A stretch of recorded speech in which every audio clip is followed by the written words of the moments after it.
yes, we'll talk about that. Okay, we can translate that.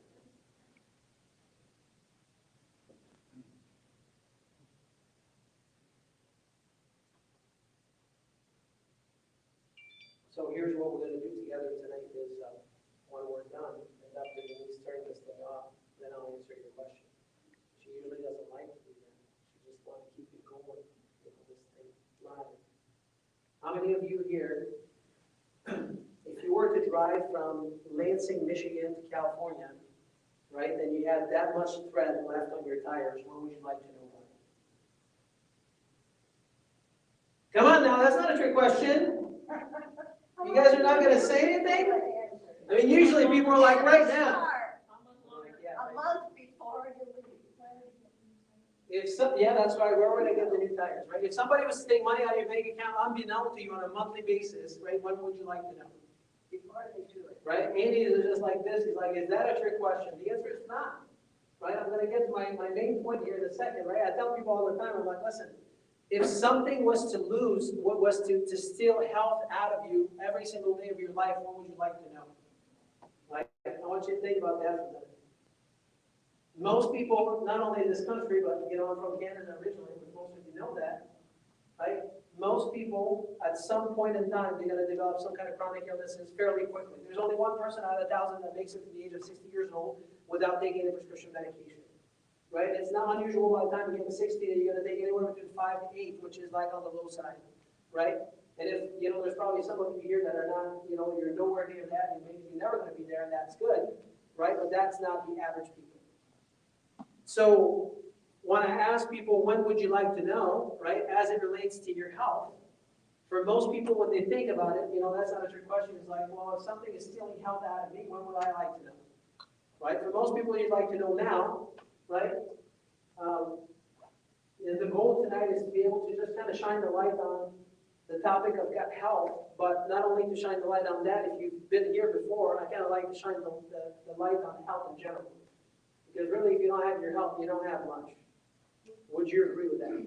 Right, in the next 30, 45 minutes, what I want to share with you is I want to share with you the most effective, natural, the most powerful way, right, to improve the health of your gut while minimizing the chronic illnesses, right, of any source. Because if you start looking into gut health, there's when your gut is not healthy, there's like talk about chronic illnesses, and guess what? It's connected to that.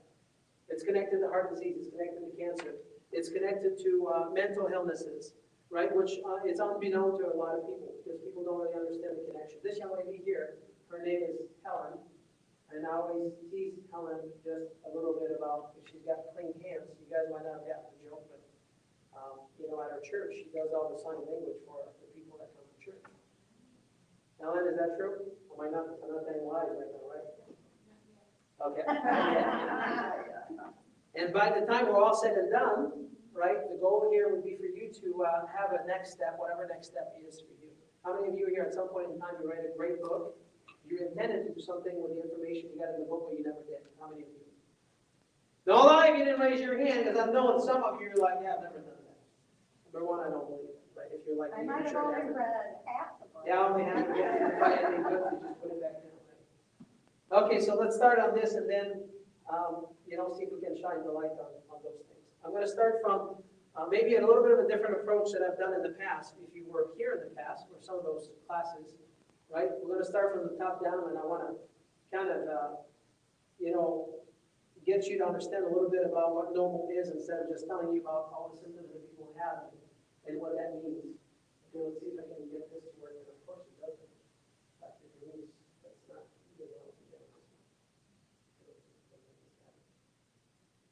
Oh, there we go.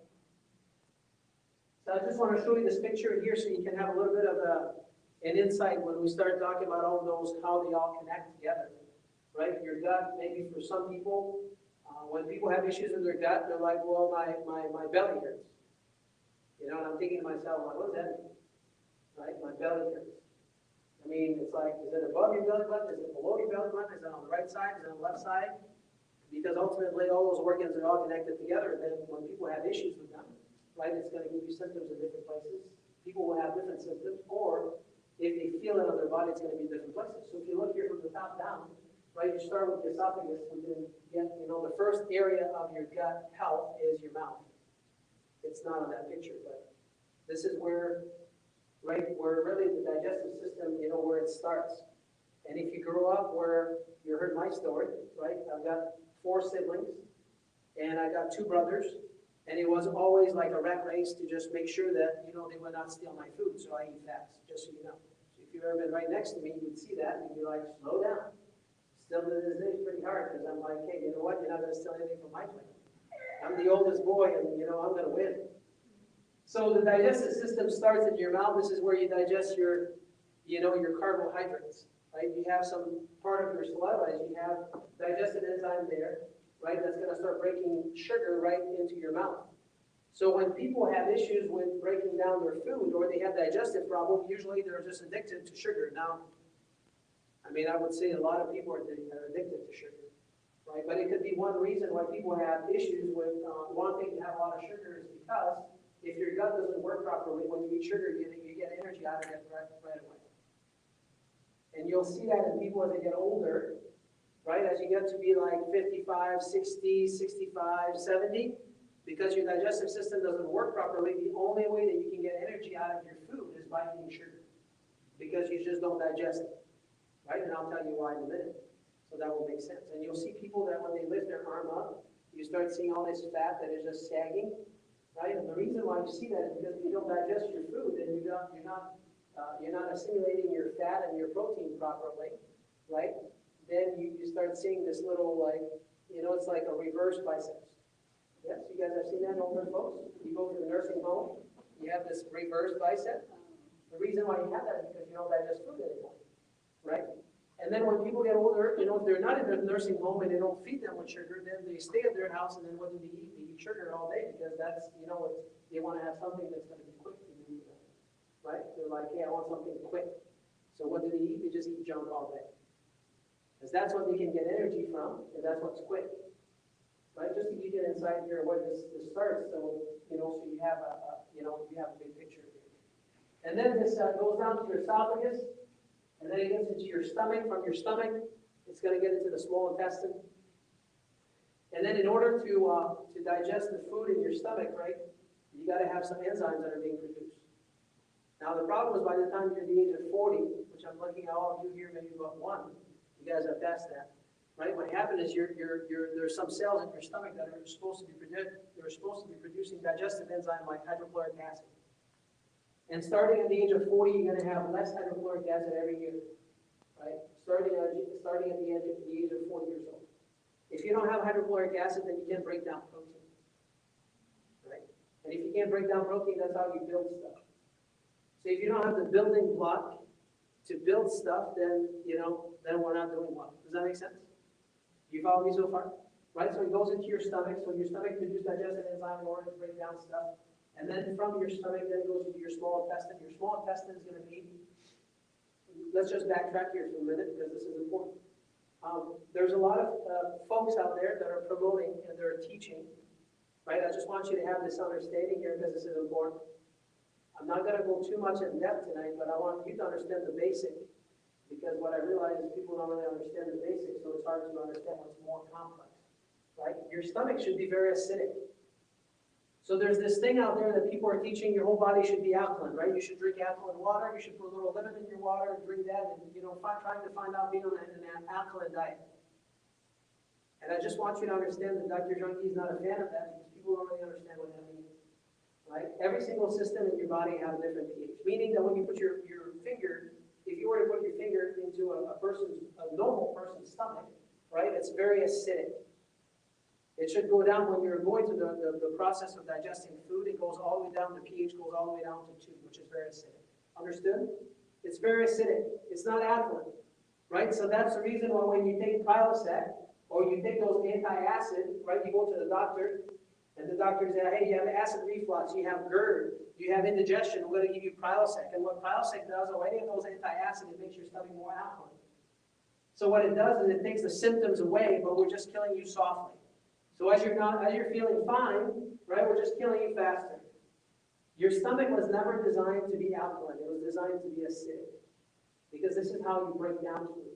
And if you don't break down food, then what happens is it turns into organic acid, it shoots back up, and then it's called acid reflux, so it's called GERD, right? And then the doctor, they have this magic idea, they're going to give you something like, I'm going to give you those Tums, right? And then you're going to feel better. And people do feel better in terms of their symptoms, but it's not fixing the problem. Do you understand? I've been doing some clinical nutrition now for 20 years. I've maybe one person in 20 years that I found to be truly having issues with acid in their stomach, too much of it. One person in 20 years. It's just about never happened. What happened in most people, 99.9% of the time, is people don't have enough acid into their stomach, so they're not processing the food properly. And then when you don't process the food properly, here's what's going to happen is you're going to have this process called putrefaction, meaning, I don't even know if I say this right, but basically you can't break down your protein and then you're going to start farting, and it's going to smell bad, right? I know you guys didn't want to hear that, but I'm just telling you, okay? We're going to talk about farts tonight, right? Well, if your farts don't smell, that means you have problems with carbohydrate digestion, but if your fart smells, that means you have problems with protein.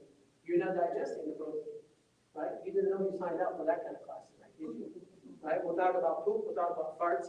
So, in your stomach, your protein were designed to be digested into your stomach, and if it doesn't happen, then we're going to have some big time problems, right? Because your protein is the building block of, building muscles.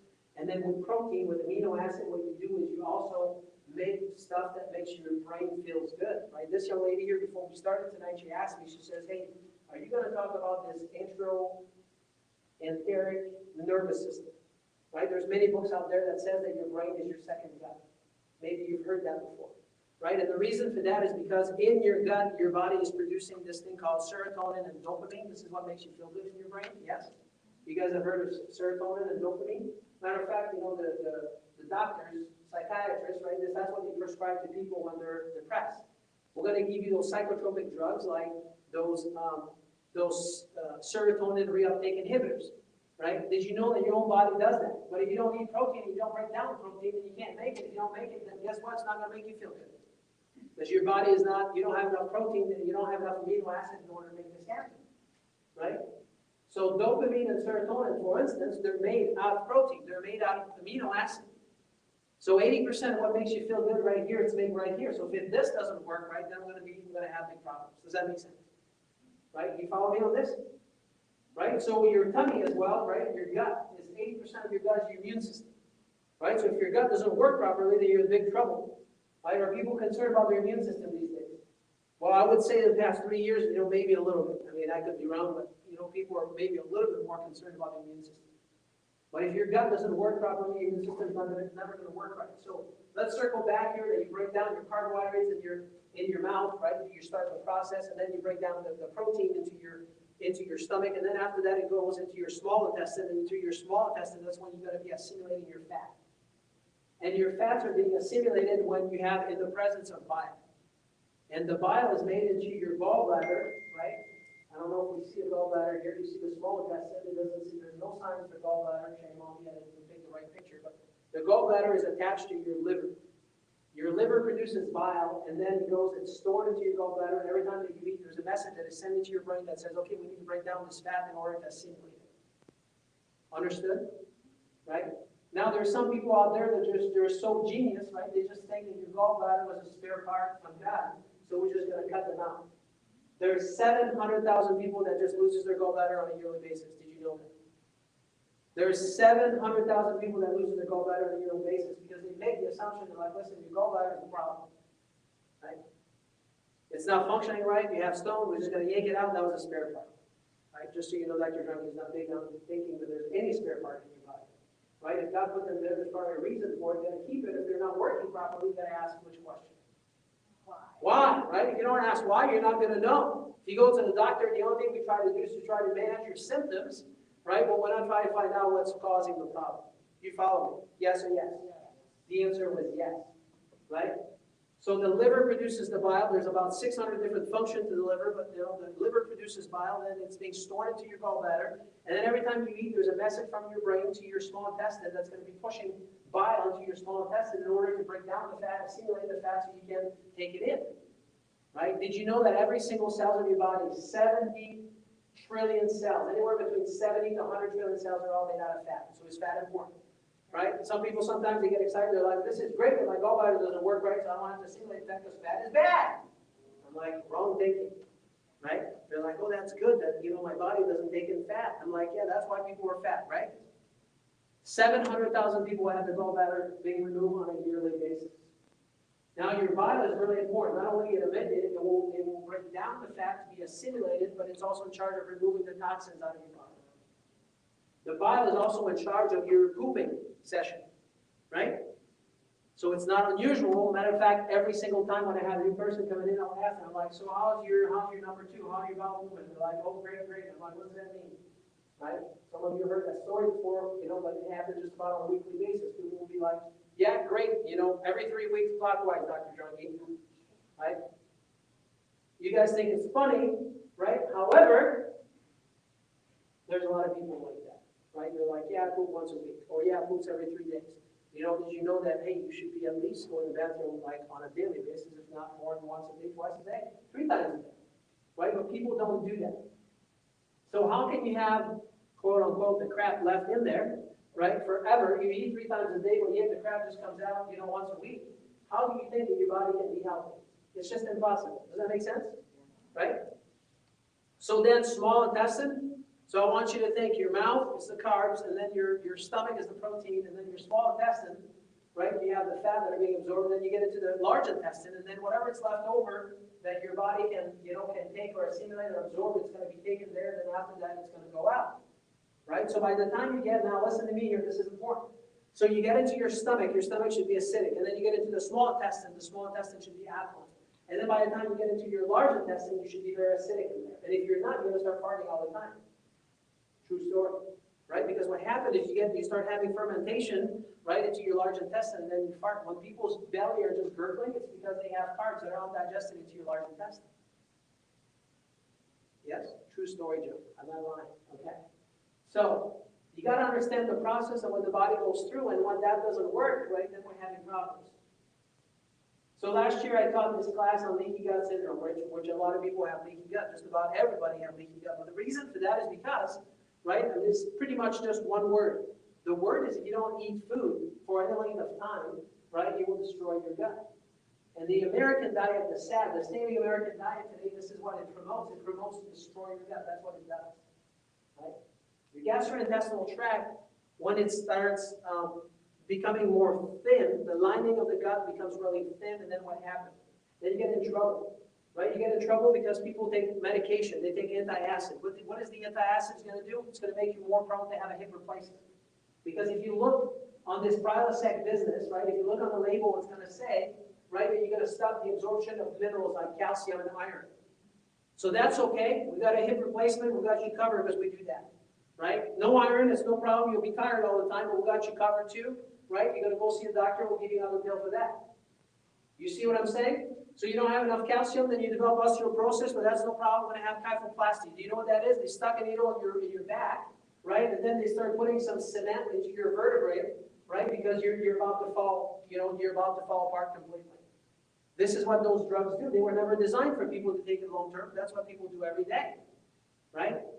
And then when people start developing some autoimmune disease, you've heard of autoimmune disease like, right, colitis, like IBS, like Crohn's, right? Those medications, when you go see the rheumatologist and the person is in charge of like the pooping master, right? The pooping master doctor that is in charge of, overseeing you, right? Which medication are they going to give people? They're going to give medication that are immunosuppressant, like Humira. Right? And when you start taking those medication on the label, you can read that. It says, well, it's going to make you more prone to have cancer, but that's no big deal. We don't have a cure for that, but we got treatment for that. Right? And we can make a lot of money out of that. Yes? So which one is worse? To take the medication to have cancer, or then to just having like colitis or having other condition in your gut that you may be trying to find out what's causing the problem? Would that make any sense? And then what happens is when you start taking medication, because we live in a country right now in a world that just about everybody is in pain just about every year of their life.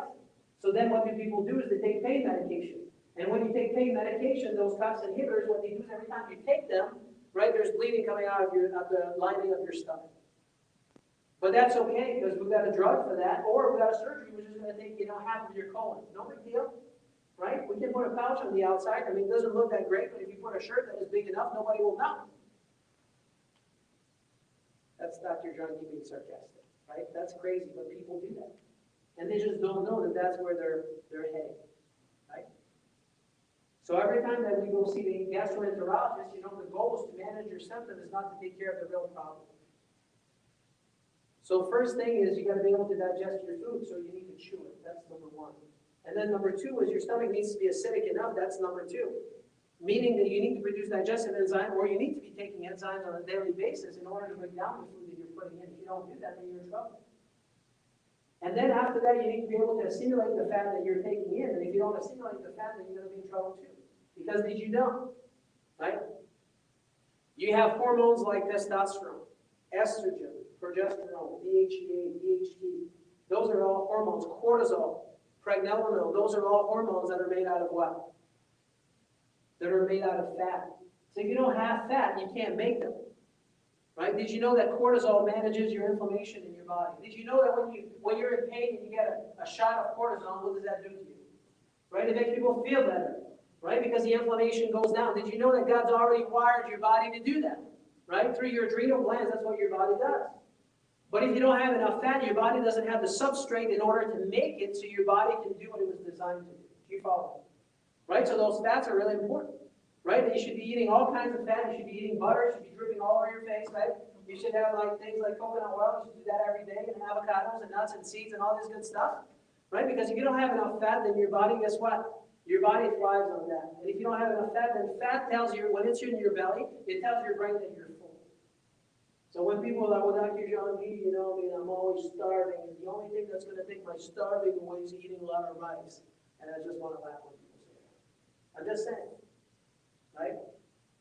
Because when people are telling me is what they're trying to tell me what they don't know of what's happening is your body is so messed up, right? That now you're thinking that rice is taking your hunger away. Okay, and I'm going to tell you right now, rice is not taking your hunger away. It's because you don't eat enough fat. 90% of the time, the reason why people are hungry is because they don't eat enough fat. If you're not going to remember that, write this down. Right? People are like, I'm hungry. I'm like, well, you need to eat more fat. Well, Dr. John, again, I'm going to be fat if I eat more fat. I'm like, listen, don't worry about that. 75% of the country is fat right now, and guess what? They're not eating any fat. Right? Do you understand that? I know that sounds silly, but I'm just telling you the truth. Just look at the stats, you'll know that. So if you don't understand the basic, you're never going to be able to understand what's more advanced because we don't understand the basics of how it's happening and how we need to get this thing to work properly. Right? I don't take questions, but at the end of it, only at the end. I answer all your questions. I'll stay here a little bit. Okay, so then we went from the small intestine where you're going to be absorbing fat, and then you're also going to be removing toxins, and you're going to do that with the bile. The problem is when they remove your gallbladder, then they make the assumption that because your liver is producing bile, right, that you're going to be okay, that now we're going to stop dripping biles into your small intestine all day long. Your body was not designed to do that. Your body was designed to have bile into your small intestine only when you eat. Right? It's not supposed to be dripping all day long. That's the reason why when people have nauseousness, when people get queasy, right? When people are like, I have pain through my shoulder blades, right? This is people that have issues with their gallbladder, or they're going to have pain right here underneath their rib cage on the right side, right? This guy said to me, like, I'm not going to repeat what he said. Sometimes people have problems with their anatomy. I got to keep things straight, okay? Your gallbladder and liver is on this side, and then your pancreas is on this side, yes? Right? Gallbladder, right here. Liver is covered by your rib cage. You follow me? When people have liver problems, they might have pain right on top of the liver. They might have pain right between the shoulder blades. They might have pain right here. They might have pain in the right shoulder. The wires going to your liver are also going to your shoulders. You follow me? Right? When a person has a heart attack, they have left arm pain, left jaw pain. What do you think that is? Because the wires are the same. You follow me? The circuit is the same. Yes or yes? You guys need to understand that. You got to understand, right? There's this thing called referred pain. So when people have organ problem, right, they could also have musculoskeletal problem, right? They could have pains other places. So that's important to understand that. Your body's trying to talk to you and then you just ignore it, right? So Dr. Janki is speaking to you from a place where, right, anything can cause anything, and then we're not going to do the carpenter's analogy where everything's going to be a nail, we're just going to hit the nail, right? This body works as a whole. Everything works together. So maybe some of you here, if you're watching, there's people out there that are like, oh, I'm into exercise, they want to fix everything with exercise. Well, Dr. Janki doesn't believe that, right?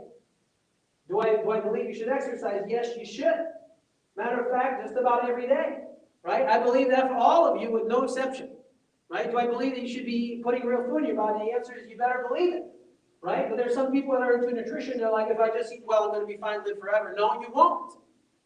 I guarantee you, your body was designed to move, and if you don't move, you're going to die early, you're going to suffer a lot, you're still going to have cancer, even if you eat well, right? If you don't think well, move well, eat well, guess what? You're not going to be as healthy as you can be. So I'm giving you a perspective from a health perspective, not just like, well, one thing's going to fix everything, because it's not true, right? That's important to understand. We're getting back here to the large intestine. So, I mean, if the large intestine doesn't work properly, then we're going to start farting a lot. And that's a problem, right? Some of you are like, I know some people, or maybe that's you. You're like, boy, I got problems. I'm like, yeah, most people do, right? Most people do. So you got to understand what your body is trying to do and what's supposed to happen in there before it goes out, right? Now, if you go poop and it takes you a whole roll of toilet paper, you know, to wipe, then we're having problems, right? It should be like 2 squares and then you're done. People are like, really? Yeah. But what happened is when your body is not digesting the food properly, then some people, they just look at their food coming right out of them. Or some people will say, well, this is really sticky. I know you guys don't want to talk about poop tonight, but I mean, we should just for a minute, right? This is really sticky. You know, those are little pebbles. I just feel like it's not all coming out. Do you guys understand that there's like hundreds of thousands of people with colon cancer? That doesn't just happen when people are like, this person was healthy and then they're diagnosed with colon cancer. That just doesn't happen. Do you understand that? It doesn't happen. People don't go from being healthy to have colon cancer. It does not happen. There's things that have happened way before that that have led the person to be there today, like having heart disease or any kind of cancer. Do you understand that? Right? People don't go from being healthy to have cancer. It does not happen. People don't go from being healthy, right, to have like 57 polyps when they stick this up your butt. You know, your butt. Do you understand that? They're like, oh yeah, you know, I'm super healthy, and then I went for my colonoscopy, they found 57 polyps. That just doesn't happen. Okay, when you have that, that means that there's a problem. So I want you to understand that, you know, health is not just the absence of not having symptoms. And it starts with your gut. 80% of your immune system is in your belly, and then 80% of your neurotransmitter, what makes you feel good, you know, comes from here. This one makes you feel good there. So that's kind of important. Would you agree with that? Right? So I'm going to repeat this here one more time. You first need to be able to break down your carbs. That happens, you know, it starts happening in your mouth, right? And then after that, it's also going to happen in your stomach because your pancreas is going to produce some pancreatic enzyme. They're going to go into your stomach to finish the breakdown of those carbs. And then in your stomach, it should be very acidic, meaning when you stick your finger into a person's stomach, right, it should burn your finger because that's the only way you can break down protein. After the age of 40 years old, if you're about 40 years old, your digestive enzyme is going to go down, down, down, and down. That's the reason why, right? My brother-in-law, his mother lived, you know, at his house for the longest time. She was 92 years old. They take her to the hospital, right, because they think she's got a heart attack. They run all the tests, couldn't find anything wrong with this lady, and then guess what happened? I said, Tony, I said, give your mom some enzyme. Give your mom some multizyme, right, every day. Bring her home. She's 92 years old, right? Started to give her multizyme at every meal because this woman is staying at home by herself on the farm. From age 92 to age 99 minus 1 day, right? 364 days, she was about to turn 100. Guess what? She's never had heart symptoms after that, right? What's the moral of the story? The moral of the story is when people's digestive system doesn't work properly, it's going to give you heart symptoms, right? People think that they have a heart attack. Because if you don't digest the food properly, guess what? Is it going to be easier or harder on your cardiovascular system? It's going to be harder because your cardiovascular system has to be pumping blood, right? It requires energy in order to make the digestive system work. Do you follow me? Yes or yes? We haven't even started the lecture yet. I mean, I'm just priming you up. I mean, you guys seem like you're asleep, but that's okay. Okay? So, you got to go through this whole system, and every single system of your body has a different pH. So I want you to understand that this thing about your whole body being alkaline, right? Dr. John is not a fan of that. I don't think it's true. I think when people are, you know, giving lecture about that, they don't really explain what that means. Now, your blood is being kept into a very narrow pH. I agree with that, right? But oftentimes you'll see people when they have bone spurs on their heels, or or they have bone spurs in their shoulders, or they have like, you know what they call arthritis, because of course everybody's got arthritis, right? I mean, all of you, you don't need to raise your hands, but people they love, they're like, I've got arthritis. And I'm like, of course, everybody does, right? That's my arthritis, Dr. Jangi. I'm like, listen, there's people that are bone on bone, they have zero pain, okay? The reason why you have pain is because you don't have your health. You're losing your health, and you're inflamed, and when you're inflamed, then this is when you start having constant chronic pain. Okay? This is not because I have arthritis, Dr. Jangi, right? Of course, everybody's got arthritis, however they define that, right? But I can introduce you to people that have arthritis, which most people above the age of 40 have. Matter of fact, I see kids that are 20 years old that have arthritis, they have the beginning of it. And why does one person have pain and the other one doesn't? It's because of the inflammation. When you eat cake, cookies, candies, ice cream, red rice, and pasta, there's no doubt about it that you're going to have inflammation, you're going to have pain. Right? So what you're putting into this machine here will make a difference on how you feel, especially as it relates to pain. Right? So I want to get this straight here because that's important.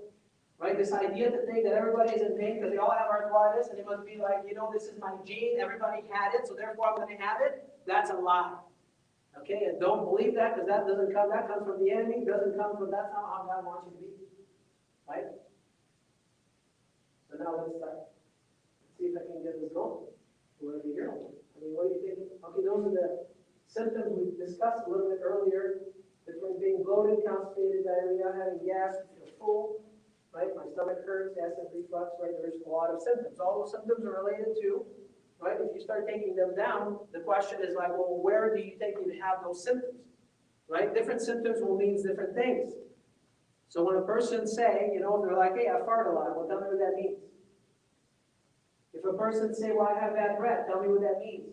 What does that look like for you, right? If a person has bad breath, what do you think that means? That means that your gastrointestinal tract doesn't work properly. Your microbiome is screwed up. It's not that you have bad breath. There's people that are like, I brush my teeth 7 times a day, I got bad breath. I'm like, yeah.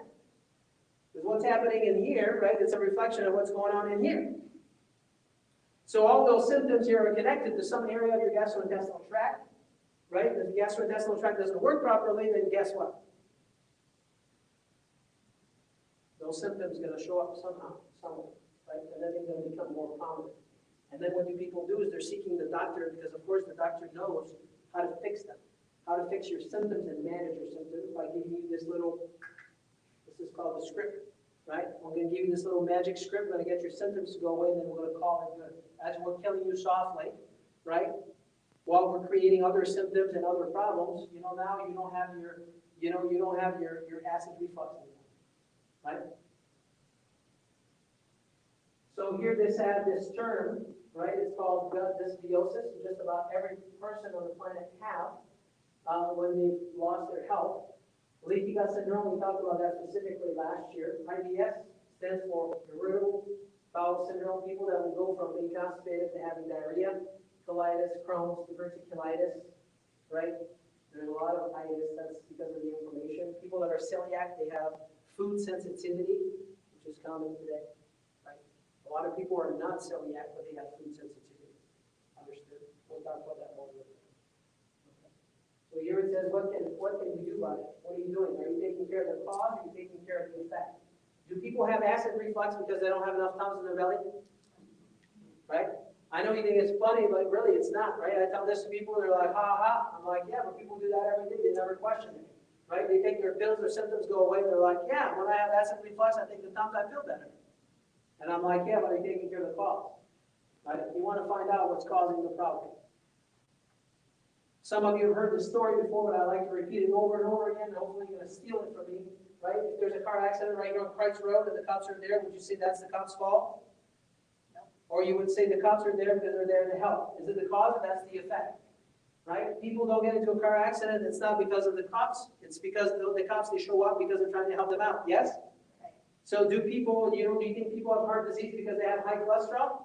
But yet most of the world think that still, right? People don't have heart disease because they have high cholesterol, they have heart disease because they eat cake, cookies, candies, ice cream, red rice, and pasta, because they eat like crap, they don't move, they sit on their butt all day. That's why people have heart disease. People are like, well, that's because of my family, right? I've got bad genes. The only thing that runs in family is silliness, because everybody does the same thing for decades at a time, a generation at a time. If you do the same thing as what your brothers and sisters have done and what your mom and dad have done, you're going to get the same outcome. The same thing's going to happen. You understand that? Right? Just so you know, I'm not mad at you yet. I mean, it's coming, but not yet. Okay. So I want to find out what's causing the problem. So if you were to have like some kind of symptoms, right? And you're not going to tell me what your symptoms are, one of my questions to you before you leave tonight, you ask yourself the question, right? What's causing the problem? Why am I having those symptoms?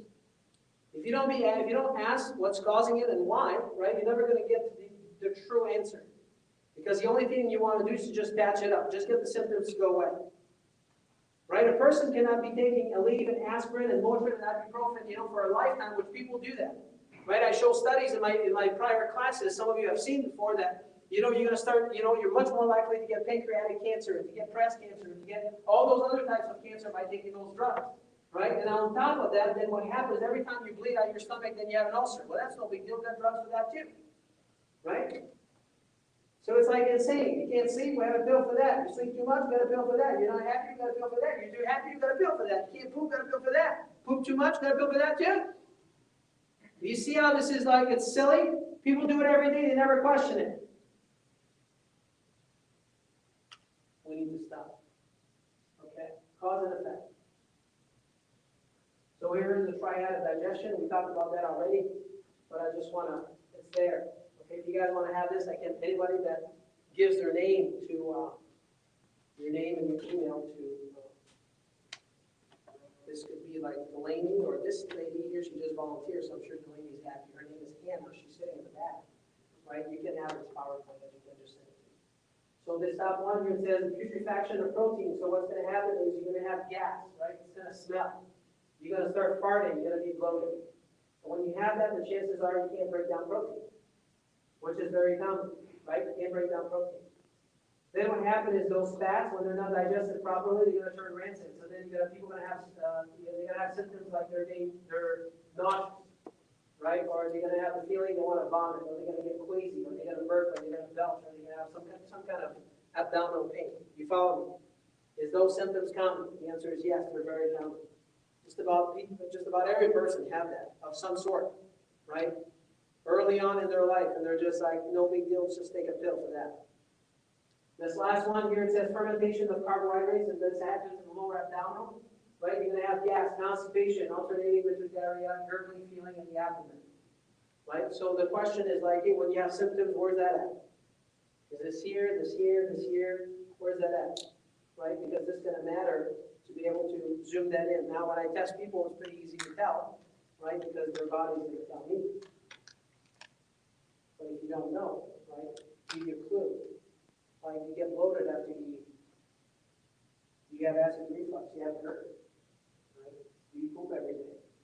You have like soft stool, you have hard stool. Right? All those things will matter because it tells you what's happening in the body. Okay. This young lady right here, her name is Helen. Helen was asking about the enteric nervous system. So there's many people that believe that in your gut there's another nervous system, right? You have your nervous system, which is your spinal cord. And in your spine, you have your central nervous system. And then outside, you have the spinal nerves coming out, 31 pairs. And those nerves, they go to every organ, tissue, cells in your body. That's called your peripheral nervous system, right? So you have the central nervous system, you have the peripheral nervous system, and then Helen, right? She reads too much, and then she's asking me those hard questions, and she's like, hey, are you going to talk about the enteric nervous system? Enteric means gut, right? So people believe that when they write those books, they're like, hey, your gut is your second brain. When people are like, hey, I have this gut feeling, I mean, you're not crazy. I mean, you could be, but there's something to that, right? That's your enteric nervous system. So that's really important, okay?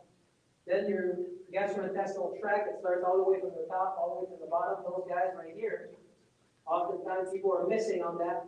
You know that when there's more and more people that you probably hear about right now, they have pancreatic cancer. And it was really rare that you hear about that before. But now it's very common that you hear people with pancreatic cancer. And the sad part about pancreatic cancer is if you have it, the chances are within weeks you'll be dead.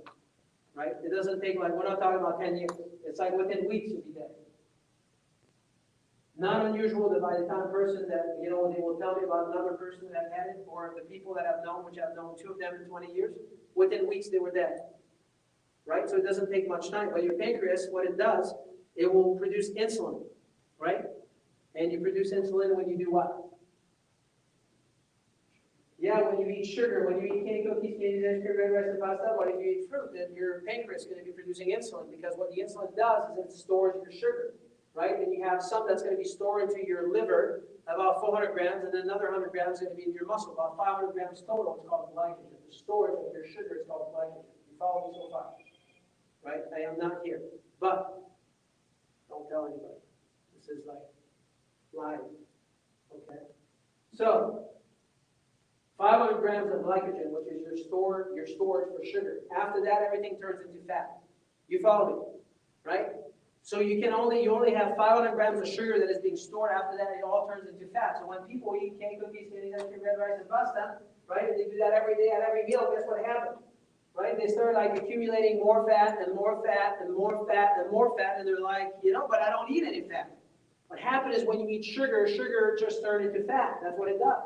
Not only it turns into fat, but it's pro-inflammatory. So what that means is, if you were to take gas and you put it in the fire, what would happen? Right? This guy back there, I don't know his name, but he's like, that would make a big fire. Right? Of course you'd have a big fire, because that's what happened. Right? It's like putting gas in the fire. So when you eat sugar, that's what happened. Right? And then you have pain. But of course you probably have pain because you have arthritis, right? Because that's easy to say you have arthritis instead of saying, well, the reason why I have pain is because I eat cake with these candies and ice cream. You know, I eat that in the closet when nobody's watching. Right? So I want you to understand how important that is. Now, it's like there's a part about this eating thing that is just like we're all messed up in our head. I mean, starting with me, right? I'm Dr. Jean-Guy and I'm a carboholic, yes? I mean, I love sugar just like you guys. You guys are, I mean, there's probably maybe Wendy doesn't like sugar, but the rest of you probably all like it. Just, you know, pretty much the whole world loves sugar. Right? But I want you to understand that when you start eating sugar, then what happens is your taste bud's going to change, your brain's going to change, all the chemicals in your brain, everything's going to change. Right? So if you don't eat sugar, then nothing tastes good. You see what I'm saying? They've made it this way. Those companies, they have biochemists that are just like, their job is to trick us. Right? With MSG and all the chemicals that they put in the food, and when you put it in, then your taste bud completely changes. So all you want is you want junk. Right? And if you don't have junk, then you're never satisfied. You see what I'm saying? It's an upward battle. But if you want to win the battle, you need to know what you're fighting against first, right? So you can start having ammunition. I'm going to tell you, in the world of food, your first ammunition is to start eating fat. Right? This is the first step into getting your brain to function again. Understood? Right? So that's really important. I don't know where I was going with this, but what I want to tell you is there's a lot of cancer, right? Pancreatic cancer now that you never used to hear about. And then those guys are being taken out like their spare part, right? People have like this, do you understand that there's more people now with liver cirrhosis and fatty liver than ever before, right? They call it non-alcoholic fatty liver cirrhosis, that people, they don't drink, right? So usually when you say cirrhosis, you're thinking to yourself, you're like, yeah, this person must be a drinker, they're a drunk, you know, that's why they have cirrhosis. Guess what? Fatty liver and cirrhosis of the liver is very common in just about half the population. And the reason for that is because when you eat cake, cookies, candies, ice cream, red rice, and pasta, that's what happens to the liver. The liver gets crummy, right? It's getting gorged, and then what happens is you start having fatty liver, and the step after fatty liver is cirrhosis of your liver. Even if you don't drink, right? That's because of what we eat. And you can completely turn that around if you choose to. So that's a big deal. There's about 600 different functions in the liver. The liver is kind of a big guy, and it's kind of important, right? And it works very intricately with, you know, the health of the body, and the digestion, and the ability of your body to be healthy, and your immune system to do what it's designed to do. So, the first line of defense, we talk about the immune system. The second, brain dopamine, serotonin. This is made out of, the building block of those neurotransmitters is amino acid or protein. If you don't eat enough protein, you can't do that. Right? If you don't eat enough protein, you can't do that. If you don't have enough protein in your body, then you cannot make stuff, because this is how you build stuff. Right? You should have about half your body weight in protein on a daily basis. So if you're 200 pounds, you should have 100 grams of protein on a daily basis, right? Half your body weight in grams. You should have about, right? I mean, according to the best physiologists, scientists, there's a book out there, it's called Life Without Bread. If you've never read the book, I mean, you should, it's pretty easy read, right? It says in that book, there's two German physicians, Lutz, last name L-U-T-Z, right? And they're like, hey, listen, you need about like 50 to 75 grams of sugar per day. Whether you have your Hershey Kisses or you have carrots, 75 grams. So let's say that I'm giving you a break and you have 100 grams a day. That's 400 calories. And let's pretend you're 200 pounds and you eat 100 grams of protein, which is another 400 calories. The total of that would be 800 calories. Yes or yes? The answer was yes. Right? So here's 800 calories. Let's say that you're on a 2,000 calorie diet or a 1,600 calorie diet. That means that the other 900 to 1,000 calories should come from fat. Do you follow me? Right? Most people, they don't eat nowhere near enough fat. Matter of fact, you know, if you don't know what I'm talking about, you should go on this app. There's about like 5,000 of them, right? On this app called MyFitnessPal, there's many of them, and you just put your food in there for a couple of days, you'll see. Because it's going to give you this pie shape of like, you know, how many carbs you had in a day, and how much fat you had in a day, and how much protein you had in a day. Half your body weight in protein. If you're 200 pounds, it's 100 grams, right? According to the best physiologists about how the body works, about 50 to 75 grams of sugar. That's it. But let's pretend that I'm being generous, you can have 100 grams. So then the remaining should be fat. Every gram of fat is 9 calories. Right? People are like, oh, that's too many calories, I'm going to be fat. No, that's interesting. When people start eating fat, they just start losing weight. Right? Because what happens is if your body doesn't have sugar to burn, it's going to start burning fat. That's pretty cool stuff. Okay, we're almost there. So how does the drug affect the GI tract? It's going to make you bleed, right? When people take a lot of pain medication, it also like makes you stop pooping. But that's no big deal. We'll just have a pooping pill for you, right? Do you see where this thing is going? Right? I mean, there's a pill for every ill. So whatever problems you have, we're going to have a pill for that. So you take your pain drugs, right? Because now the doctor is nice enough to give you a script for that, or you get the over-the-counter one, and then you stop pooping, but that's fine. No big deal, right? There's millions and millions and millions of people who have chronic pain every day. They take those drugs every single day. They never question it. And then the next thing that happens is they have cancer and they're like, well, I don't know what happened. I'm healthy. This person was healthy.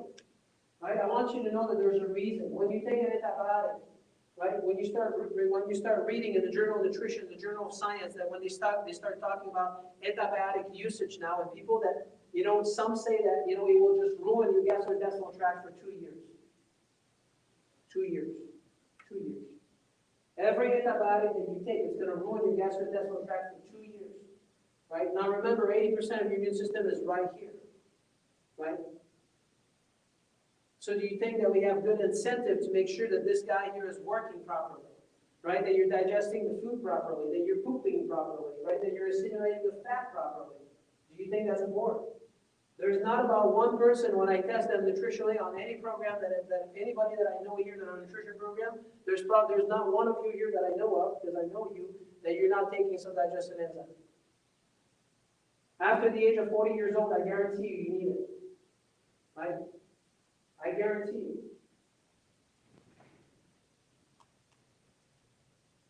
And the older you get, right, the more that you need to just pay attention to that, because what happens is when your body becomes more alkaline, right, what happens is you get that, you see that in people in nursing homes, you see that in older people, what do you see? That they start having UTIs, right? If you've ever been in a nursing home and people are falling apart, UTIs are very common. When you have UTIs, it's really hard to find out what the person has, right? Because they get confused. So you're like, well, that's their mind. They're getting old anyway, right? They start like being like disoriented. A UTI will do that to them. And the reason why they have that is because they're so alkaline, their body is so alkaline and so not functioning properly, they can't digest their food from the top down, right? So their whole body is messed up. So if your body doesn't have the right pH, your body's not going to be able to thrive properly and do what it's supposed to be doing. That's the moral of the story. Okay? Drugs are not good for that. So what about the pH of the gut? We discussed that. ACV stands for apple cider vinegar. So if some of you here, you're like, maybe some of you know about that, maybe some of you don't, but There's something that you can start doing every day that's going to benefit you to take some apple cider vinegar. And the reason for that is because apple cider vinegar is going to acidify your stomach. Number one, you can do it with food, right? It's going to help you break down the food, but it's also good for your cardiovascular system, right? And if it acidifies your body, then what's going to happen is you're going to have less pain. If you have problems with blood sugar, you should do that at night right before you go to bed. You have apple cider vinegar in the water, and you just drink that. It helps with your liver, right? Apple cider vinegar is good for just about anything. You should have some every day. Every day, right? For how long? Until the day you croak over. This is how long, right? If you don't like apple cider vinegar, I mean, there's only one person that I know of. She's in this room. I mean, Hannah, no, she's outside the room. I mean, she drinks it like straight. She must have been like an alcoholic in the past or something. But anyway, that's the only person that I know of that she can just do this straight. Most people, they put it in water, right? And if you don't like it in the water, you can have a little bit of raw honey. You put that in the raw honey and then you take it in, right? You have that couple, 2-3 times a day. And then if you don't like it this way, then Dr. Denise, she likes to make those tea at night, which, you know, I wasn't a fan of, but now I am because, you know, she got this special trick. She gets this apple cinnamon tea, and then she puts some 2 tablespoons of, you know, apple cider vinegar, and then she puts a couple drops of cinnamon stevia. That's good, right? And then she's like, that's good. So anyway, this thing is like, it's great, right? So now I'm like, bring it on, I'll have your tea. Okay? So apple cider vinegar, great health benefit. When people have arthritis, right? They get up in the morning, you're stiff, right? The reason why people are stiff in the morning takes them an hour to get moving, right? They're like, I gotta take a hot shower, I gotta go work for the next 10 miles before I get warmed up, right? It's because your liver is engorged, it's like it's clogged up. You start taking apple cider vinegar at night right before you go to bed, right? This is gonna help you that when you get up in the morning, you're gonna feel better. I know that sounds kind of silly, but I've seen this with people like over and over again, right? So apple cider vinegar can be used for lots of different things.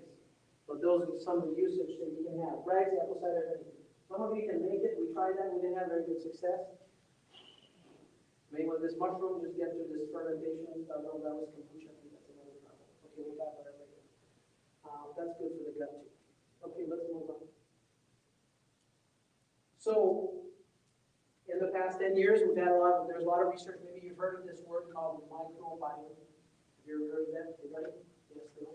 Microbiome is like all the friendly microbes into your gut, right? People were all like, I know not you guys, but a few people were afraid of COVID this past couple of years, right? They're like, oh, there's viruses. You know, those viruses, these bad people. So then we're gonna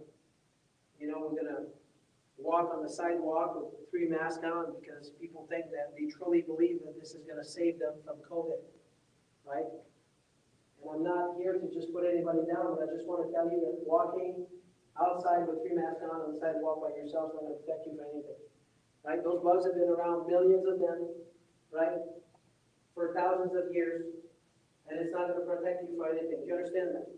Right? I mean, matter of fact, this is silly. There's a lot of people that are sick right now, as we speak, that have been sick now for a while because they've been staying in their home for 3 years. They've been putting their mask on. They've had all their shots. Right? And they're sicker than they've ever been before. Do you understand that? Right? At some point in time, you need to breathe. And at some point in time, if you're not exposed to the environment, your body doesn't have the ability to do this. Do you understand that? Right? If you don't go work out, I guarantee you. If you don't go work out, I guarantee you that you're not going to be more fit. If your immune system doesn't work out, you're not going to be more fit. It's not going to be ready to take the environment. Does that make sense? You don't need to have a PhD in immunology to understand that. You got to be exposed to the environment, to all these little things every day, right? The dust, the denders, you know. In the journal of allergies now, they're like, listen, if you have kids, you get them naked, you turn them upside down, and you just drag them in the dirtiest corner of the house, right? And then you take their numbie and you drag it on the ground, and then you stick it back in their mouth. Do you understand that? That's how you build your immune system, right? This idea to think that you're just going to take some antibacterial stuff everywhere in your body and this is the right thing to do, I'm telling you, it's not. If it's not going to kill you, it's going to make you stronger. You need to be exposed to the environment a little bit at a time every day. I'm not telling you that you should jeopardize your life. I'm just telling you that you shouldn't. If you're by yourself on the sidewalk, you don't put 3 masks on, that's stupid. Okay, that just doesn't make any sense. You need to be exposed to the environment. If you're exposed to the environment, then your immune system is going to get to do that. Right? Your gut is full of bacteria, microbes, and viruses, and those guys should be living in harmony with each other. Right? When people have cold and they have canker sore, do you know what that is? They're like, whoa, I've got a virus. I don't know how to catch that. It was already in your body. You didn't catch it? Do you understand how silly that is? It's already there. The reason why you have a cold sore is because your immune system dropped, and when your immune system drops and it's not doing what it's supposed to do, then you're going to have a cold sore, or you're going to have a canker sore. Okay? It happens every time. You got to understand how the body works. Every single day you need to work out. Not just your physical body for your physical fitness, but your immune system needs to work out. How do you work out? You got to be exposed to the environment. Right? I don't want to get carried away with it. I mean, I'm getting it. Okay.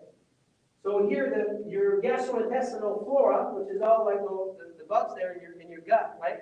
There's like somewhere around 20 pounds, maybe more. What happens is, when you don't eat what you're supposed to eat, then what's going to happen is you're going to be in constant inflammation. And if you're in constant state of inflammation, it's like you can have a plant, and the plant could be beautiful. The plant has like sunshine, the plant has good soil, the plant has water, but if you take a 5-gallon of diesel fuel and you just pour it into the plant's still going to die. Does that make sense? Right? So this is what happened. At the most simplistic level in your body, the reason why a person is sick is there's only one or two reasons. Are you ready to write this down? You need to write this down and say there's only one or two reasons I can be sick. You can be sick because your cells are lacking of something or because they're toxic with something, and if you're lucky, you can have both.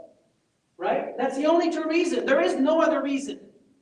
There's 70 trillion cells in your body, and there's only two reasons why you could be sick. It's either you're lacking of something or you're toxic with something. If you're lucky, you'll have both. Right?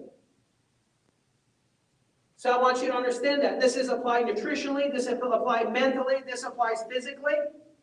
If you're not moving your body enough, you become toxic because you're not moving enough. Right? You have a movement toxicity. So inflammation is a big deal. You can take like just about 200 diseases right now, and you can funnel them down to one word. It's called inflammation. So inflammation is really important. Right? So as it relates to food and gut health, that's really important that you don't have inflammation, that you minimize the inflammation in your body. How do you do that? Who can tell me? I don't buy that. Stop eating sugar. Thank you very much. Right? So anything that is either sugar breaks down into sugar will promote more inflammation in your body. So anything that you might be sensitive to, right, this can also happen. Right? If you have food sensitivity, which is common today, the top 5 is, right, we have gluten, which is grain. Right? Number 1 is gluten, number 2 is dairy, number 3 is corn, number 4 is soy, number 5 is eggs, and then after that is beef, it's tomato, and then after that is chocolate. Right? Those are common. Sesame. Those are the common ones. Right? So when you put food into your body, now listen to me, this is important because some of you have been to the allergist, right? When people have allergy, that means that the immune system is not doing what it's supposed to do. Does that make sense? And the gut has a lot to do with that. If your gut is not healthy, you're going to have a lot of allergy because your body is reacting to everything. So the problem today is when you go see the allergist and they do this little pinprick test, right? You've seen those pinprick. They just give you a little pinprick, and if it turns red, then you're allergic to that. Yes? This is called an IgE test. IgE test. You don't need to remember that. I'm just telling you this kind of test is worthless for the most part. Right? But people have them. Because you go see the allergist, that's what they do. Most of what people's allergies are is it's called an IgG, which is called, it stands for immunoglobulin G. And those are delayed sensitivity, meaning you eat a piece of cake today, you're like, I'm fine. But then on Wednesday morning, you'll have a headache. Right? That's what an IgG test will tell you. It tells you about delayed reaction. And most of people's problem as it relates to food has to do with delayed reaction. Right? So if you eat a piece of cake today, you're like, yeah, I'm fine. Matter of fact, feels good. I mean, I got some energy. And then what happens is Wednesday morning, you wake up and you have a headache. It's because of the piece of cake you had 2 days ago. Those are delayed reaction, IgG. Right? So you can order a test with IgG. It's called an ELISA test. So when we test people nutritionally, that's what we look for. And that's what most people have. That's why when I have people write it down, sometimes people don't want to do it because they're like, oh no, because, you know, I mean, I had some bad things like you're like, I don't want to write it down. And I'm like, well, yes, you should. Okay? Because you're not writing it down for us to have like a a party, like, you know, you're doing all those bad things. You're doing it because you can start learning about yourself. When you start writing things down, you can go back days, 1 day or 2 days, and you start looking at the stuff, and you're like, oh, I did not know that. Understood? Food sensitivity are common. And then after that, you have this thing called bugs. Right? Bugs today, bugs like bacteria or viruses or fungus or mold or parasites, those are very common. Right? And those bugs, what happen is you have bugs into your body. Everybody has bugs in their body. All of you, including me. But what happens is when things get out of balance, right, it's causing problems. So today, there's a lot of problems in people's body because the immune system, at some point in time, here's how the immune system works. Are you ready? This is how the immune system works. Are you ready? So let's say that, you know, here's not to pick on the person that is wearing 3 masks on the sidewalk, but let's pretend I picked that person tonight. Are you ready? So they're on the sidewalk with their 3 masks on. What the immune system is going to do is the immune system is going to be like, hey, there's a problem here. We're going to wall this up, and we're going to send you in the corner, and we're not going to take care of you. And then the immune system is going to see another problem, and then what the immune system is going to do is going to say, going to wall off the problem, it's going to put you on the side, say, hey, you know what, I don't have the energy to go after you because I don't have the energy to do that. Hey, you over there, you're bad, but I don't have time to go after you right now because I don't have the energy to do that. I'm going to wall you up, I'm going to put you aside. Right? So what happened is, this is what happened with the immune system is a person, right? The body has the ability, the body is amazing, by the way, in case you did not know that. Right? The body's going to adapt for a while, and then after a while, when the body is like overwhelmed, right, and the bucket is full, right, then what happens is when there's things that are coming your way that are aggressive enough, the body, the immune system is not going to be able to wall it up and put it aside, right? And that's the reason why when people say, hey, Dr. John, for the past 10 years, you know, I haven't been sick. And I'm like, yeah, good for you, but that might not be good for you, really. Right? Not being sick, right? Not being like having symptoms might not be a good thing. I know some of you, you'd like to just be like not having any problem for the rest of your life, but this is not how the body works. Right? Having some sniffle and having, you know, having a fever and get your fever to go up and having body ache and all that, that means your immune system is doing what it's designed to do. And you should be embracing that as long as it's not killing you. Do you understand that? And if you let your body do that over and over again, what you're doing is you're building this. Right? Let's pretend you guys don't want to take antibiotics because you've been here now and you're like, you're not doing this anymore. Right? Let's say that you don't do that. For all those people at the hospital, they all take their drugs and their antibiotic. You follow me? Right? They all take their drugs and their antibiotic. Now what happened is those bugs, they're smart like you. Right? And those bugs, they're going to start adapting to the environment. They're going to start becoming stronger because they don't want anybody to kill them. Do you understand that? So now we're creating superbugs. And let's pretend that you guys, okay, starting tonight, you don't want to take drugs anymore. You just want to do it the natural way, right? Well, guess what? Those superbugs, they're going to be assaulting you too. And you need to be ready for them. How are you going to be ready for them? Is by letting your immune system handle them. But if you don't allow to do that, if your gut is not healthy, your body is not going to be able to do that. Right? That's the reason why you got to continue to build, even if you don't take drugs, right? Doctors don't, you don't take drugs. Right? I'm not a big fan of it. But I continuously work on the immune system and on the gastrointestinal tract because, right, those bugs are still out there. There's stronger ones every day. You think that the COVID-19 was like a big deal? There's more coming. Right? It's going to happen this fall. It's going to happen in December. It's going to happen in January. My question to you is, are you ready for it? Right? Some of you are like, no, I'm not. Right? Maybe I'm going to die. Maybe I don't feel like I can make it through. And I'm like, listen, all of you here can make it through. Right? If you choose to. Because your body has the ability to do that. You just got to let the body work its thing, right? Your immune system needs to work. And then when the body's been walling off a lot of stuff over the years, here's what happened when we start working with people nutritionally. Here's what happened, right? Within the first month, the person gets sick. They're like, I can't believe it. Dr. John, I've been sick in 10 years, and now start on those supplements. I'm supposed to be healthier, and now I have all those symptoms. And I'm like, yeah, that's good. They're like, that's what I thought. You're crazy. I'm like, yeah, I am a little bit. Okay? And I want you to understand what the body's trying to do. Are you ready? When you give the body the energy, right? When the body becomes healthier and it's functioning better, then the immune system is like, hey, you over there, I'm coming after you right now. And as a result of that, guess what's going to happen? You're going to have symptoms, right? Because your body is healing itself. The immune system is going to start working. Say, hey, you over there, you've been there for 10 years, I'm coming after you because you're next. Because now I have the energy to do it. Because ultimately, people die because of what? They die because of infection, right? So it's a continuous battle against those bugs to keep the balance in the body, right? So your immune system is really, really important. We're going to do a class in November, right? Our next dinner with the doc, when we have one at the end of the month, like in November, the first week, we're going to do a dinner with the doc. It's called Bulletproof Your Immune System in the Winter, right? And I'll be talking about that. So you guys can cover it too. Okay. Well, okay, we're almost there, and then I'll answer some questions. So here's the solution, right? Now that I've pounded this thing in your head, you know? It says stay away from processed food. Most of you, hopefully that makes sense. Stay away from meds, right? It's not just like having better food. It's like if you put drugs into your body, it's like putting gas, you know, a 5-gallon gas into the plant, right? The plant's still going to die. Number 3, it says you got to manage your stress. You want to know why? Now let's talk about stress for a minute. I didn't touch on that, but I want to touch on it quickly. Right? The only person that don't have stress here is Greg right here. And the guy is like 95 years old. He looks like he's 52. Okay? I mean, he's like, when I grow up, I want to be like him. He says, no. I'm like, yes, I do. Okay? You guys need to go talk to this guy. But, okay, the rest of us, let's pretend we have some stress. Are you ready? So let's say you've heard this story before. Let's say that there's a lion coming out of the cage, start chasing you. Right? The first thing that's going to happen is when you start running fast for your life, your gastrointestinal tract is going to shut down. Do you understand that?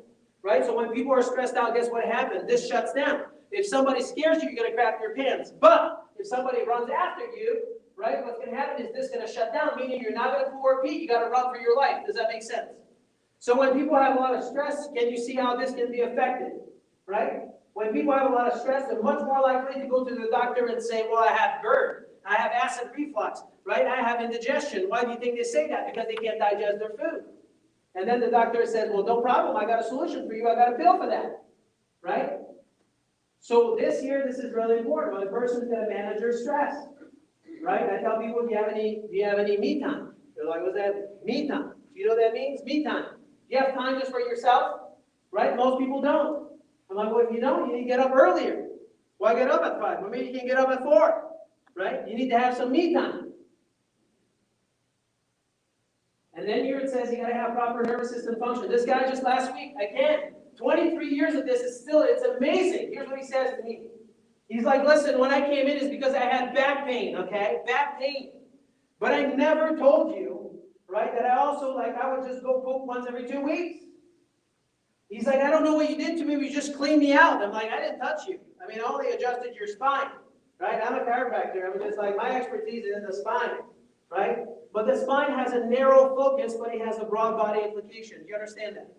Right? Meaning that you can adjust somebody if they have like a spinal subluxation, a misalignment of their spine, or their lower spine right here, in this area up here, right? Those wires that are coming out here, they go to the muscles, but they also go to the large intestine and the small intestine. So when a person gets a chiropractic adjustment and then they start pooping, you know, that's pretty amazing, isn't it? Right? But the reason why this is amazing is because those wires, they don't just go to the muscles, it also goes to the organs. So if your nervous system doesn't work properly, guess what? Your gut is not going to work properly. I guarantee you that. 100%. Right? So you should be thinking of that when people are like, well, you know, my back doesn't hurt. I'm like, who cares? You don't get your spine and nervous system checked because your back hurts. Maybe somebody else told you that 20 years ago, but not right now. Right? If you want to be healthy, you got to make sure your spine is moving properly. Because if you're not moving properly, you're dying. Move your body. Whatever that looks like for you. Go on a walk. Right? As it relates to your gut, I just want to put this in 4 simple steps. Right? As it relates to the food, is you have to first, you got to remove the things that don't belong. Right? You got to replace them with food that's going to heal your gastrointestinal tract. What is that? Because some of you are going to be like, well, yeah, we didn't talk about that. Yeah, of course I did. Right? You just missed it. You got to eat more food. What does that look like? If there's a label on it, it's not food. Right? So when you leave, you're like, what am I going to eat? Well, if there's a label on it, it's not food. But Dr. Jean-Guy, I'm going to stop eating. Well, you could fast. That would be good too. Right? And then if there is a label on it, you know, the more ingredient there is in it, that means it's not food. Right? So what should people be eating? People should be eating protein. They should be eating fat. They should be eating fruits and vegetables. They should be drinking water. People are like, well, yeah, water doesn't taste good. I'm like, well, I didn't know it tasted bad, right? So you should be eating more fruit. And then it says repair the gut with specific supplements to heal the lining of the gut. I'm going to give you one. There's many of them, but this one is a lot of people know about. If you want to heal the gut, back in the days of our parents and grandparents, you know what they did is when they cook. You know, when they have like, when you eat a steak or when you have chicken, you know, they just cook the whole chicken, right? And after the mom served everybody, then she put everything in a big pot there. They just cooked that for like the next 15 days or whatever, just joking. You know, you would just boil that thing, and then the following day they just strain it. And all this juice that come out of it, this is what bone broth is. This is what collagen is, right? In collagen, there's different types of collagen. There's some coming from the cows, and there's some coming from, you know, from the pig, and there's some coming from the chicken. So they all have different purpose. So they have this big thing. They're like, oh, you know, collagen and bone broth. This is all this new thing. You know, this new, like, this is the next best thing. Well, guess what? It's always been there, right? The problem is people don't cook anymore. They don't make soup with that stuff anymore, right? So now they have it in powder in other forms. So that could be, you know, part of repairing the gastrointestinal tract. But there's lots of different ways to do that. You can do that with whole food. You can do that with herbals. You can do that with Chinese, you know, type supplements. You can do that with homeopathic as well. And then number 4, it says rebalance your microbiome with probiotic beneficial bacteria. Now I'm going to get to my story about this. You know, in our house we're trying to make some, my wife was trying to make some kombucha, you know. And I'm like, sure, I don't have time for that, but you try it. And then I get into the pantry and it was just like, it was like, I don't know what happened there, but something was fermenting there for like probably 6 months. And I'm not sure what happened. But anyway, I don't make kombucha, I think I just go buy it. But if you make your own kombucha, this is a good way. Anything that is fermented, like sauerkraut or kimchi, that kind of stuff, right? Vegetables that you can do some, you can ferment those. This is good for your gastrointestinal tract. Those are good probiotics. So you have pro and prebiotic, yes? Understood? Okay. What's the next one? Oh yeah, I got a list of them. Fermented vegetables, coconut products, sprouted seeds. So when people have seeds, or if you have nuts, right, I want to tell you that, you know, the things that we have now in this town, more than, you know, before. I don't know about other towns. We're not as lucky as, you know, back 20 years ago, we didn't have any health food store, but we have those here now. Right, you can buy nuts just about any one of those health food store, regular store that are sprouted. Right, the process of sprouting the nuts and seed, right, it's better because it's like you're getting them soaked first. Right, then you can remove the toxins off of them and you get the health benefit. So if you can buy your nuts and seeds and they're sprouted, that would be like a plus. Can you do that on your own? Yeah, you can do that on your own. But some of you maybe just don't want to do it. Okay. So last but not least, it says digestive health. When people are on the SAD diet, which is the standard American diet, then it creates nutritional deficiencies, and nutritional deficiencies create those organs to start breaking down. Does that make sense? Yes or yes? Are you guys a little bit more clear about how the digestive system works? I am not mad, but, you know, I mean, I'm just a little excited about this thing called you being healthy, right? Unfortunately, right, I tell people all the time, I'm like, this is a journey. There's none of you here, right? Wherever you're at on your journey, there's always like one more step, right? One more step. What is the one more step for you? I don't know, right? If you're looking for one more step as it relates to some of the things that we do here at Gilead and at our other office, I'm like, hey, you know what? When it comes down to your health, you can do whatever you want because that's your health.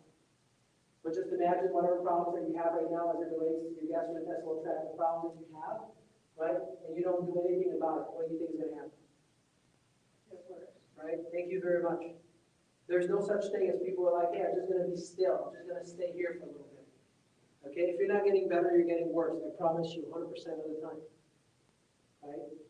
So we have this thing called our wellness breakthrough nutritional evaluation, and what we do is, right, what we do is there's 4 main things that is being done. I'll explain that to you if you've never experienced it, right? Some of you are already doing it. You can just like not pay attention, but I just want to explain it to you.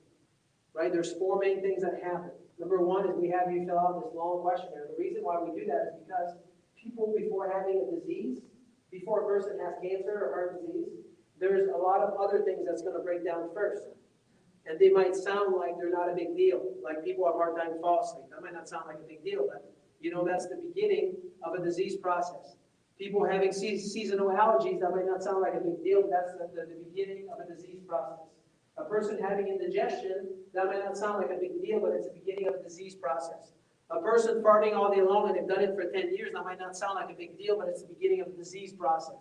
Understand that, right? So when we ask those questions, there's like a questionnaire that we do that there is grouping for all those questions, and some of them relate to the gastrointestinal tract, some of them relate to sugar metabolism, some of them relate to your endocrine system, which is your hormonal system.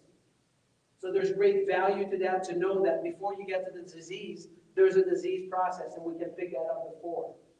Then we do this thing called a heart rate variability, and if you go on Dr. Google and you type that in, some of you might not want to do that, but let's just pretend that you do.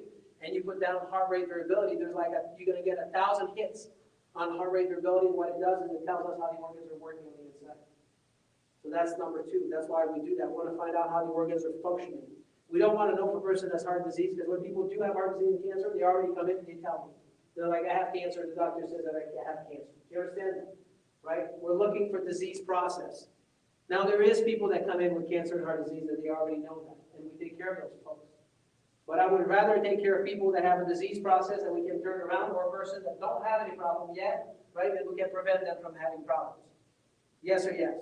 Yes. The answer was yes. Right? Number 3 is we do this thing called the body composition analysis. The reason why we do that is because as it relates to your gut health, right, when you start looking at the body compartment, especially where the fat is, right, you should have fat around your organ. Well, there's a lot of fat around your organ.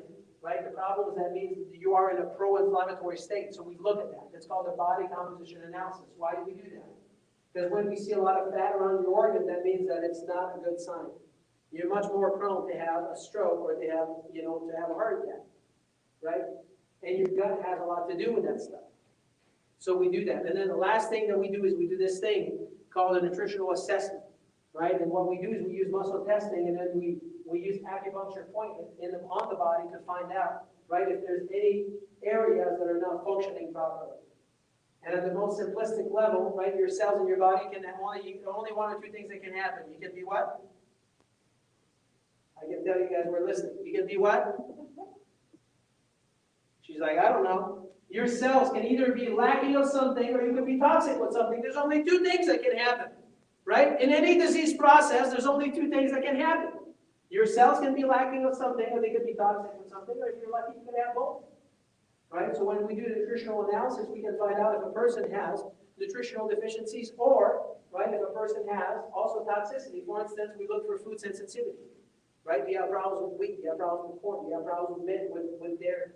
Do you have problems with bugs in your body like virus, bacteria, parasite? Do you have problems with heavy metals like chlorine, or do you have problems with BPA? Those are plasticizers. Right? So we can check for that. We also check for heavy metals, things like mercury, things like aluminum, things like, cadmium or gold or arsenic. Is your wife trying to kill you with arsenic? I mean, that could happen, right? I'm just teasing, right? So did you know that there's a lot of arsenic, in rice? Most people don't know that, right? There's some people that don't do well with it. So we can pick that up when we do nutritional testing, right? So if you've never had, right, this evaluation is, once we do this on the first visit, then on the second visit, we'll report to the person, and then we can, tell the person, what's causing your problem, right? How's it affecting your health? Does it relate to your nutrition? What's the requirement to be patient in our office? And then last but not least, we can help you know how to game plan for that. Understood? Right? Usually when people come in on our first visit, we charge them $200. Right? And it's really like a spit in the bucket. I'm going to tell you that right now. You might not know this, but if any one of you here has ever been to a functional doctor, right? Anybody's been to the functional doctor here? There's about 5 wellness doctors in town. If you go to their first visit, it's like somewhere between $1,500 to $2,000. Right? And I guarantee you that I go toe to toe with any one of them to help a person, no doubt about it, any time of the day. Right? So when a person comes in, when we do those classes like we're doing right now, right? I tell people, like, listen, if you're ready to just take the next step, right, and you've never done your evaluation, that's something you want to do. Right? We charge $75, and this will take you all the way to the report of findings. And then you can decide to do whatever you want. At least you'll know. Right? Does that make sense? Any questions about that? No questions. So you guys are all expert in gut health now, yes? She says no. Okay, so now I'm going to go home soon. It's 8 o'clock. So I've been here for an hour and a half. I'm always planning on being here for 45 minutes, and that just usually doesn't happen. right? But what I would like to do now is take a few minutes to answer your question, and then I'll go home. If you have any questions. If you know everything, then we're all going to go. Who's going to be first? Want to start with John, and then we'll go to this young lady.